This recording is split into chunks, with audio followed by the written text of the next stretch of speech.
दोस्तों नमस्कार। दोस्तों राजकुमार रोत जो कि भारत आदिवासी पार्टी के बड़े नेता हैं, आदिवासियों के बड़े नेता हैं, डूंगरपुर बांसवाड़ा से सांसद हैं। राजस्थान में राजकुमार रोत की पार्टी के 4 विधायक हैं, एक मध्य प्रदेश में भी हैं।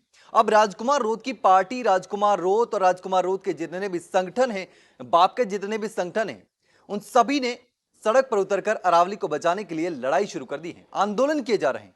हालांकि सरकार ने, मंत्रालय ने एक फैसला लिया है और यह आदेश जारी कर दिया है कि फिलहाल जो है वो अरावली में खनन के लिए कोई लीज जारी नहीं की जाएगी।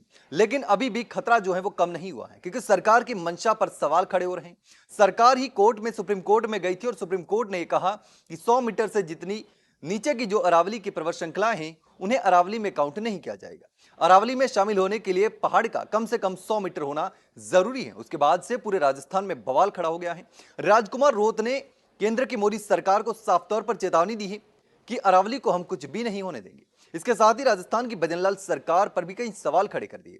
राजकुमार रोत ने साफ तौर पर कहा कि भील प्रदेश विद्यार्थी मोर्चा जो है उनकी तरफ से एक प्रदर्शन किया गया था, आंदोलन किया गया था और भारत आदिवासी पार्टी भी सड़क पर उतरकर प्रदर्शन कर रही है। राजकुमार रोत ने संसद में सबसे पहले आवाज उठाई और लगातार मुखर होकर अरावली को बचाने के लिए आंदोलन कर रहे हैं। अरबों सालों से जो अरावली पर्वत श्रृंखला यहाँ अस्तित्व में है, उस अरावली पर्वत श्रृंखला को सुप्रीम कोर्ट ने 10 दिन में डेफिनेशन दे दी और फैसला दे दिया। राज्य सरकार ने कमेटी बना ली, राज्य सरकार ने कमेटी बना के ड्राफ्टिंग बना के दे दिया कि ये अरावली है।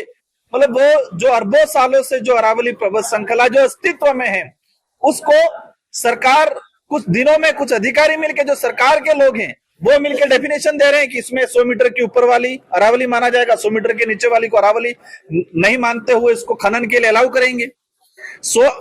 डेफिनेशन सिंपल सी बात है कि अरावली की डेफिनेशन देने के पीछे एक ही उद्देश्य है, ताकि खनन किया जाए। ये बड़े उद्योगपतियों के इशारों पे हो रहा है। यहाँ पर भारी मात्रा में अरावली पर्वत श्रृंखला में लिथियम का खोज हुई है, बॉक्साइट की खोज हुई है और विदेशी कई कंपनियां हैं जो लिथियम चाहती है इंडिया से, और इसीलिए ये लोग कर रहे हैं। और आज कह रहे राजस्थान के मुख्यमंत्री जी कि अरावली को हम बचाएंगे। भाई, आप सुप्रीम कोर्ट में आपकी सरकार ने दिया है, क्यों फैसला दिया है?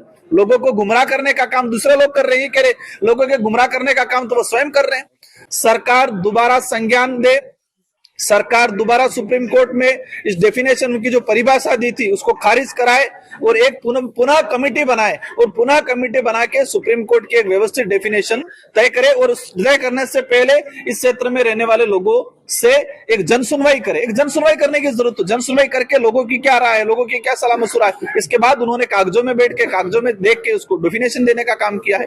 तो इसका भारत आदिवासी पार्टी और भील प्रदेश विद्यार्थी मुक्ति मोर्चा, जितने जो सामाजिक संगठन है, हम सब मिलकर इसका विरोध कर रहे हैं और बहुत जल्दी इस पे एक बड़ा आंदोलन किया जाएगा और सभी क्षेत्र से इसको एक रैली के रूप में संभाग मुख्यालय उदयपुर बड़ा आंदोलन किया जाएगा। ऐसे में एक बार फिर से राजकुमार रोत ने साफ तौर पर केंद्र सरकार को चेतावनी दी है कि अरावली को बचाना जरूरी है और कोई भी फैसला लेने से पहले राजस्थान की जनता से, यहाँ के लोगों से पूछना जरूरी है या जन सुनवाई करना जरूरी है। जन सुनवाई करो और उसके बाद लोगों से राय लो, क्योंकि विदेशी कंपनियां जो हैं वो जितने भी खनिज धातु हैं पहाड़ के नीचे, उसको निकाल करके ले जाना चाहते हैं और सरकार उनको देना चाहती है, लेकिन सरकार यहाँ की जनता के बारे में नहीं सोच रही। इसके साथ ही राज्य की भजनलाल सरकार पर भी आरोप लगाया और कहा कि यहाँ की सरकार ने सर्वे करके केंद्र सरकार को दे दिया 10 दिन के भीतर, यहाँ ये चीजें हैं और अरावली इतनी इतनी है। तो इसको लेकर के सरकार की मंशा पर सवाल खड़े हो रहे हैं। अब कई जगहों पर जो इलीगल माइनिंग है वो भी अरावली में हो रही है, ऐसे भी केसेस सामने आ रहे हैं। 8% अरावली की पहाड़ी पहले ही अवैध खनन से समाप्त हो चुकी है और अब अगर ये नियम लागू होता है तो बहुत बड़ा नुकसान राजस्थान की जनता को होगा। अब भारत आदिवासी पार्टी राजकुमार रोत ने साफ तौर पर सड़क पर उतरकर सरकार को खुली चेतावनी दी है। इससे पहले निर्मल चौधरी ने भी माउंट आबू से 1000 किलोमीटर की यात्रा शुरू कर दी है। कांग्रेस लगातार प्रदर्शन कर रही है, आंदोलन कर रही है। पहली बार कांग्रेस इतनी एक्टिव दिख रही है अरावली को बचाने के लिए। अरावली के मुद्दे पर हर राजस्थानी आवाज उठा रहा है और राजकुमार रोत ने भी साफ तौर पर अब सरकार को चेतावनी दे दी है कि अब किसी भी कीमत पर अरावली के साथ छेड़छाड़ बर्दाश्त नहीं की जाएगी। पहले भी राजकुमार रोत जल, जंगल और जमीन को लेकर के हमेशा मुखर रहे हैं, बोलते रहे हैं, क्योंकि आदिवासियों के बड़े नेता हैं और आदिवासियों के हक अधिकार की बात करते हैं।